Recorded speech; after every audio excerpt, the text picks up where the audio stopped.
Kita tahu juga teman-teman sekalian hadis tentang Uwais Al-Qarni, di mana Nabi SAW menyuruh Abu Bakar, menyuruh Umar dan Ali untuk memohon ampun kepada Allah melalui dia karena kesolehannya.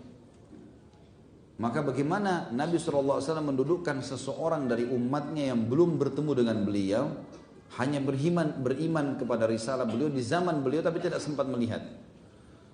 Maka Nabi SAW berkata kepada Umar dan Ali, hai Umar dan Ali, kalau kalian bertemu dengan Uwais Al-Qarni dari suku Qarn di Yaman, maka mohonlah kepada dia agar beristighfar kepada Allah untuk kalian berdua.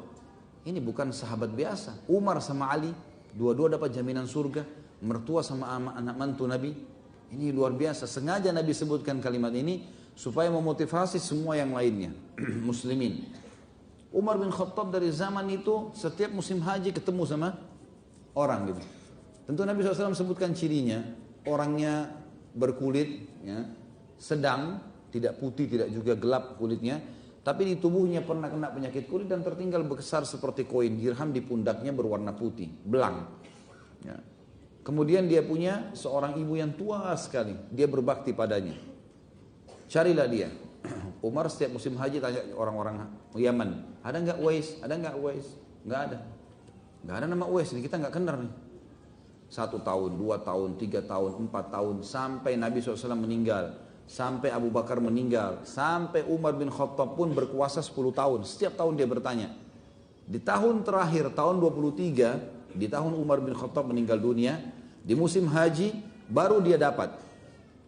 Dia tanya orang-orang Yaman, mereka bilang, hai Amir Mu'minin, setiap tahun anda bertanya masalah Uwais, kami nggak kenal. Lalu ada satu orang dari jemaah haji Yaman mengatakan, saya kenal wahai Amir Mu'minin, ada orang namanya Uwais, seorang pengembala kambing, jauh di padang pasir, jauh di Yaman. Tapi saya tahu dia tahun ini haji. Umar langsung tersenyum, mana orangnya? Kalaupun betul dia pergi haji, maka dia akan tiba di hari ini dan hari itu. Maksudnya sebentar lagi tiba. Kalau anda mau, biasanya penduduk Yaman datang dari arah sana. Umar setiap hari nunggu di situ.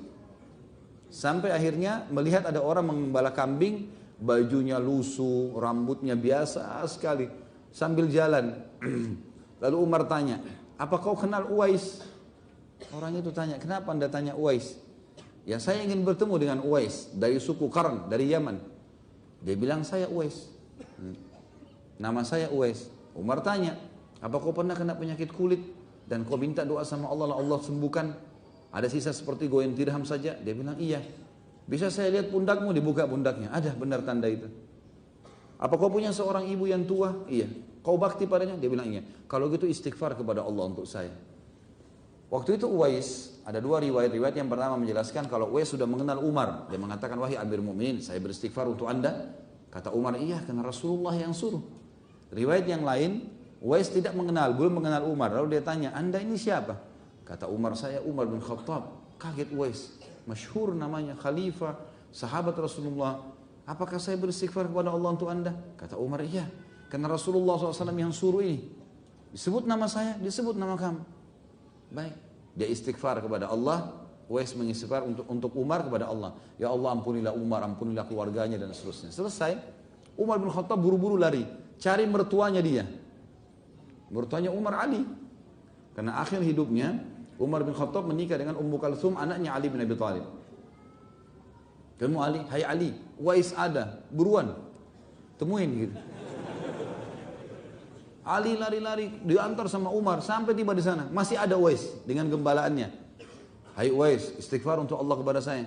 Kata Uwais, siapa anda ini? Saya Ali bin Abi Thalib. Ali bin Abi Thalib. Ini luar biasa. Ini tadi Umar, ini Ali lagi. Kaget dia, ini sahabat Nabi yang mulia. Kenapa? Rasulullah yang suruh. Lalu kata Umar, betul wahai Uwais. Dua-dua kami ini disebutin namanya. Hai Umar, hai Ali. Kalau ketemu dengan Uwais, cirinya seperti ini, beristighfar kepada Allah. Rasulullah yang sebutin, iya. Baik, ya Allah ampunilah Ali, keluarganya, seterusnya. Selesai. Rupanya keduanya ini nggak bisa sabar, nyebarin ke muslimin. Kami sudah bertemu dengan Uwais. Seluruh orang musim haji cari Uwais. Cari. Keliling-keliling nggak ada yang ketemuin. Nggak ada yang temuin. Sudah nggak ada Uwais. Satu tempat haji dicari nggak ada. Sama gembalaannya semua nggak ada. Disebutkan di sebuah riwayat, sebuah asar yang menyebutkan tentang kisahnya, Beberapa tahun kemudian, sekitar 5-6 tahun kemudian, ada orang yang melihat Uwais Al-Qarni di Irak. Jadi di musim haji itu dia tidak ada.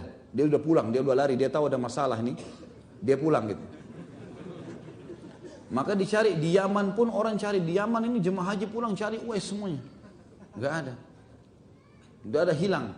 5-6 tahun kemudian ada orang mengatakan, saya bertemu dengan Uwais dengan cirinya di Irak. Dia sedang memungut makanan dari sampah muslimin. Orangnya miskin. Kemudian dia bersihkan makanan tersebut dan hampir setiap hari setelah dia bersihkan, dia tata makanan tersebut, kemudian dia membagi antara dia dengan orang-orang miskin yang lainnya. Dia bersihkan, kemudian dia bagi, kemudian dia keringkan kepada orang-orang itu. Makanya teman-teman sekalian keluar sebuah istilah, Uwais adalah hamba Allah yang tidak dikenal di dunia, tapi dikenal di langit. Tidak dikenal di bumi, tapi dikenal di langit. Maka jadilah kalian semua, ya, kata orang yang mengingatkan ini, orang-orang atau hamba Allah yang dikenal di langit dan bukan dikenal di dunia. Kalau orang bisa menggabungkan dua-duanya, alhamdulillah. Tapi yang paling penting bagaimana menjaga hubungannya dengan Sang Pencipta, Allah Subhanahu wa taala.